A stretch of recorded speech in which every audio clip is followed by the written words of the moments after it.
right, we're gonna give the old Rover the reinstallation part of things, and as I mentioned previously, we're just gonna get this back to the point where we have the heads in and torqued down, and then we'll give it a stop. But right now we're going to start that process. So again, you want to make sure the mating surface is clean as you can get it without damaging any of the mating surface, meaning you don't want to use anything too abrasive on the heads or the block surface. You just get it as shiny as you possibly can by hand, and that should hopefully do it. In the process of evaluating this as close up as I could with my eye, I don't see any visible cracks, but if there are cracks in the block, sometimes they're not visible anyway, or they might be somewhere inside of the block. So I'm hoping for the best here. We'll see what happens. All right, first thing to do is you've got to take some compressed air, and you need to blow out each one of the holes where you're going to run the head bolts down through. Make sure there's no liquid, no antifreeze, no oil, anything that got in there.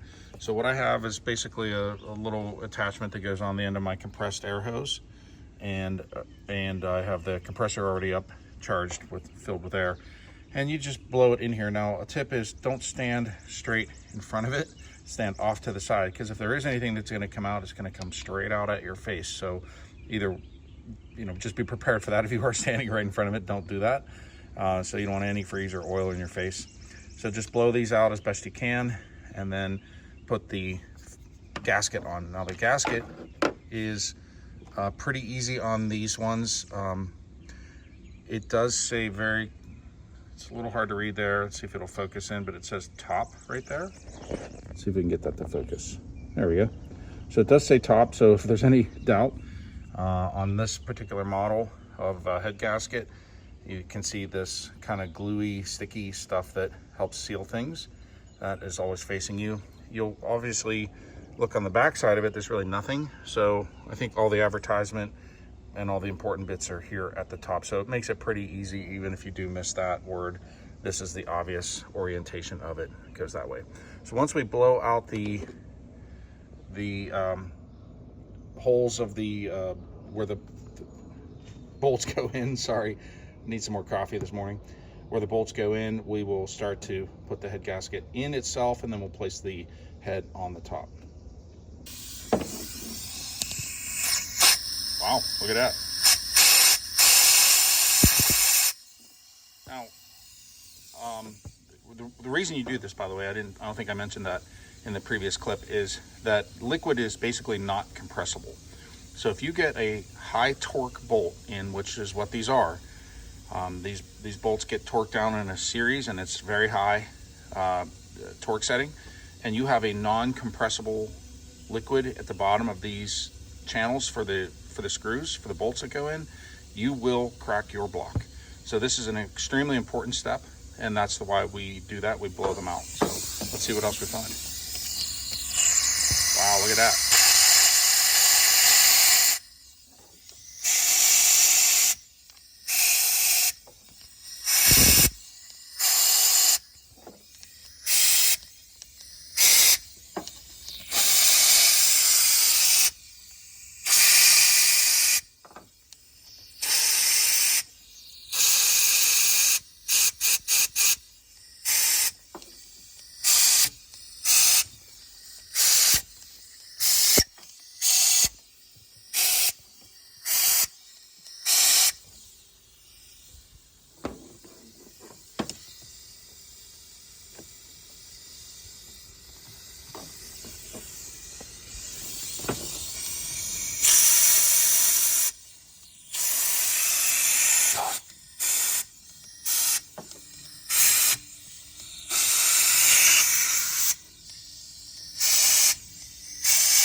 And that's the reason you don't want to stand right in front of that. Okay, in preparation of putting the heads on, the one thing you do want to do is get the new bolts all lubed up. And basically, I just have them sitting in a small pan with some just regular motor oil.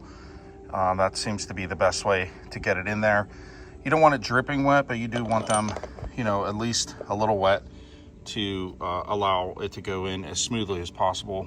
You want a true torque setting, and so having the least amount of resistance on that bolt as you can is a good thing, but you don't want it to be saturated.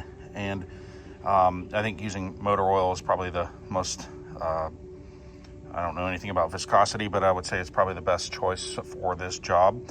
I think it'll allow these bolts to go in smoothly. Again, you don't want them dripping because you don't want that liquid to be in there, and you know, as we mentioned, it's not compressible anyway, especially motor oil.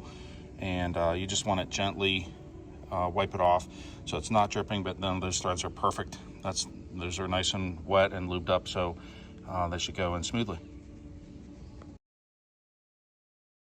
All right, it's time to put the heads on. What I did was, as you saw previously, I did paint these, this special engine paint. It's high heat, high temperature resistant, and obviously it looks like shiny aluminum, so it looks good. I like the look of it, that's great. But again, as I mentioned in the previous videos, the reason I do this is that I really want to see if I've torqued things down properly. If I see anything leaking, it'll be a real clear sign that, you know, that bolt might need some more torque, particularly around the valve cover settings here. I don't remember the torque setting offhand, but sometimes you have to go a little beyond it. The new valve seals that I'll be using, the gaskets, are cork on the new ones that I've got. I don't know why they're cork, but I'm okay with it. That tends to work fine too, especially when it gets wet with oil. It tends to saturate and then just seal itself, so that's good.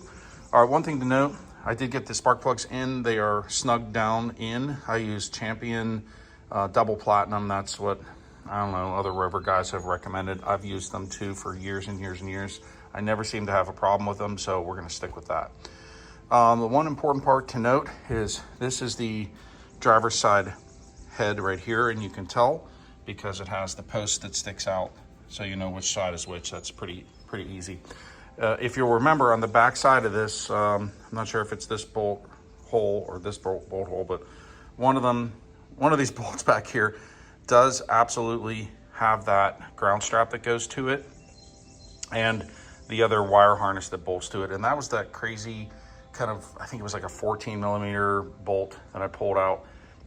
Once you get this seated back in, before you put it on the head gasket, probably a good idea to get that bolt back in there with that strap attached to it. So we're gonna do that before we install this side.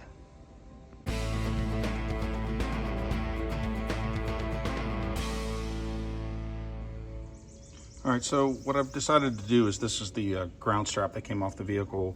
I wanted to really get it cleaned up. You can see I just used a wire brush on the end of my rotary drill and cleaned the strap up. I washed it with soap and water. I even put some like battery terminal cleaner on it to, I don't know if that did anything or not, but I just tried to, I want to see a little bit of copper and a lot of copper here at the ends. So I went to the effort of just basically holding it down and using my rotary drill to wire brush off the ends of it. And that will be super important. Like, you want a really good connection for the ground strap. This is one of the most important straps on the vehicle here. And if it's forgotten or if it's corroded and you put it back and it's just not seated properly, it's going to make a big difference in how the vehicle runs or doesn't run. My minor detail, this is the 14mm bolt that holds it to the head. I went ahead and cleaned this up as well. So down at the end of the threads towards the head of the bolt is real clean. I hit it with the wire brush. Then I'm going to go the extra step of putting some dielectric grease on to make sure that it doesn't corrode in the future and you have a good solid ground connection for the vehicle to run. All right, and I guess again, the extra layer, we should do this. Can't ignore this now. That's the other part that 14mm bolt goes through and then into the head. That holds that wiring harness, this wire, steady to the head, but the bolt does go through that, and you can see that it is a little bit corroded. So you can't ignore that. There's definitely going to be some signal loss if you don't clean that. So I've got a little rotary tool, and we're going to just clean it up on both sides the best that we can, and we'll get right to that. All right, that's way better. It's as good as I can get it. You can see shiny metal, that's all we want. So I did it on both sides of that, and we should be good to put this back onto the head.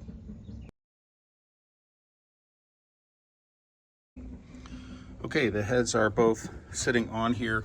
This one's a little trickier to get on just simply because of the wiring harness being attached to the head. It's kind of hard to see what you're doing. It really is totally by feel. Now, I forgot to mention that there are two little finding nubs, little dowels that stick up. So it allows the head gasket to stay properly in place, but then also it will allow the head to drop right onto them. So once you find one, it's easy to find the other. I found that getting the front one on first, and then you just gently slide the back of the head up and down, and that will find the other hole. So you just want to be careful that you don't pinch the gasket in some weird way. So when I look at the gasket just sitting in there, and I go the whole way across, especially to that end where it was, kind of falling out based on the ground strap being attached to the wiring harness and so forth, that made it a little more challenging. But be patient with it, don't drop it, go slow. It'll get there eventually, so be patient with this side for sure. Okay, next thing we're going to do is we're going to take these bolts, we're going to gently wipe them off, and we're going to drop them into place. If you recall, there are longer bolts and there are shorter bolts. So the 3 longer bolts go in the middle. And then what I mean by that is these 3 right here in the middle. So not the outside one, but 1, 2, and 3.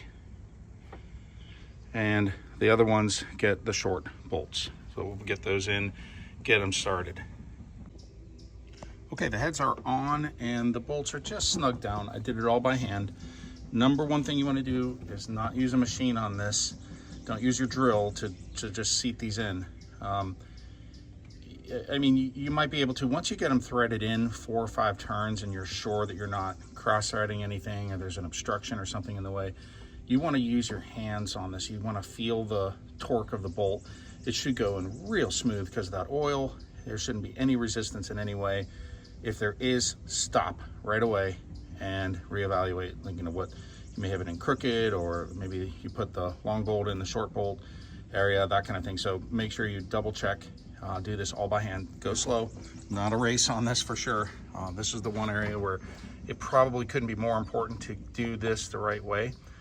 So we're gonna wrap up getting these head gaskets installed, which they already are, and then everything kind of tightened up here, torqued down. So I'm coming into here. I've already done a little bit of the work here, but I want to explain what I did. And as we mentioned in the previous videos and previously, that these 3 bolts here are the long ones, the rest of the other 7 are the short ones. So get them in finger tight, and like I said, go slow with these. Make sure that they thread in perfect.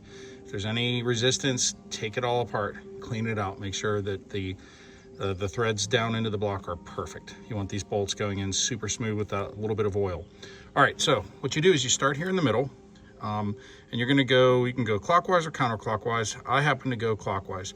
So you start with this middle bolt and then this one. And then you move over here and here. And then you move over to this one and then that one. And then the outside ones like this. So think of it as going, a circular pattern and out. So think of the, I guess maybe even the Fibonacci sequence, how that looks on a graph and how it kind of circles out. That's sort of what you want to do. And the first setting that you want to do is with your 5/8 wrench and a torque wrench, which is right here. And you want to set it to 15 foot-pounds. And you may have to use a couple of different combinations of extensions, and with a wobble here, as you can see this one, because that back bolt down in there is pretty difficult to get to. So you'll find that out whenever we do the last set of torquing on this. So once you do this, we're gonna let it rest. I think I've heard about 15 minutes with that first set of torque. Then we're gonna come back and do 2 more torques. You're not going to need your torque wrench for that, but you will need your trusty 2-foot breaker bar for the rest of this. And I'll show you why. Because the rest of the torquing sequence is really just by how you're going to spin it. So if I'm going to zoom in here, and what I did is, you don't have to do this if you've got it memorized. You can barely see it, but I got a little piece of soapstone, and right about 10 o'clock, right here, I have a little mark that goes up that way. And I try to do it on all of them, at least that one that I can remember. I put it all right about 10 o'clock, well, the ones where I could reach. And the reason for that is the second and third torques are going to be 90 degrees each. So let's say if they're here, you're going to be here when you're done turning it. And then finally for the last turn, you're going to be here. So it'll be a total of 180 degrees in torque. So there's not really a setting. It's just once these torque down to 15 foot-pounds, you do 2 turns. So again, you stagger it. So the first one, I'm going to see this 45 degrees, to the right. And then finally, when I'm done with it, it should be exactly opposite. So I have it in the 10 o'clock position. I expect to see it in approximately the 4 or 5 o'clock position, so that it's exactly 180 degrees when we're all done. So again, the 15 foot-pounds, wait 15 minutes, then do your first first 90 degree turn, wait 15 minutes, and then do the last 90 degree turn. I will tell you, this job is way easier if you have a friend. This is some very, very high torque settings. By the time you get to that second turn, it's really hard to do on your own, especially when you want to keep the socket on the actual bolt head, and then have somebody, if you're holding it, have somebody pull on the 2-foot breaker bar, even with an extension. It's sometimes you can't do it in one turn. You may have to do it in 2, so you do it just like a little bit and then get another grip and do a little bit to give you that 90 degrees. I will also warn you one thing, that I smashed my fingers so bad on the last time I did this. These back bolts are very hard to get to and get the torque on them. I would recommend that not only do you wear gloves, you wear the kind that protect your fingers from being crushed, because when it slips off the top of the head of the bolt, it's a lot of force going a direction, and I ended up smashing fingers, and I lost fingernails along the way. I mean, it was pretty brutal, and hurt for weeks, honestly. So protective gloves and a friend, this is highly recommended.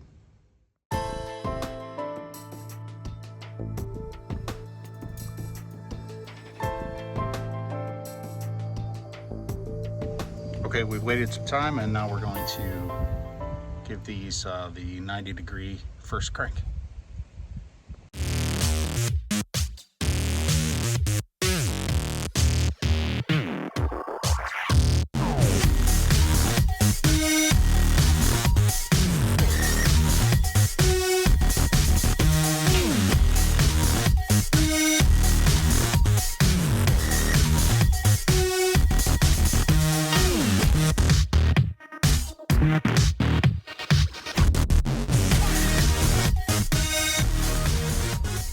Hard to see. This one actually shows it the best. So this is a really good way to ensure that you've gone that first 90, and you can see that the end of this now is around 2 o'clock. So when this is done, it should be right down this area.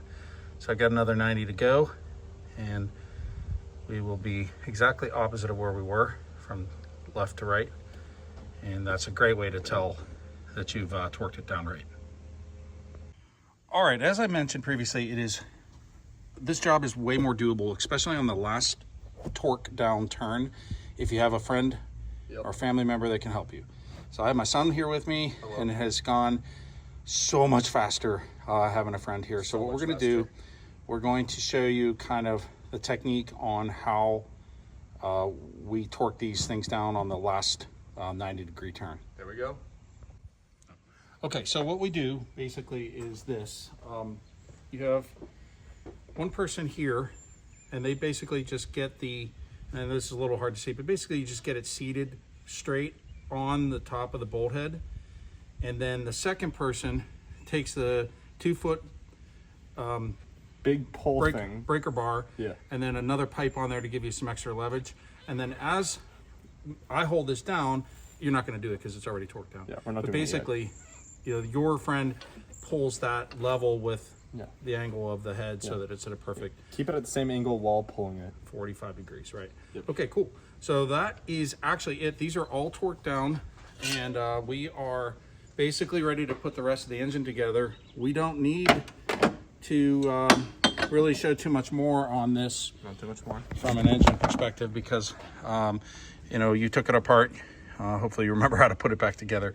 But I would just say the one last thing that I'm looking at is, you know, before you put this together again, make sure all these are nice and clean. You want them shiny as a mirror, and that way you'll have a perfect mating surface for the lower intake and the valley pan and so forth. All the girls like lower shiny intake panels. Yes, they do. All the girls like lower shiny intake panels. Perfect contribution. And with that, thank you for tuning in again. Make sure to like, comment, and subscribe, and turn on the notifications. Oh yeah, do please all that stuff. And whenever I do any more Land Rover work, I will let you know. Thanks for tuning in. Bye-bye.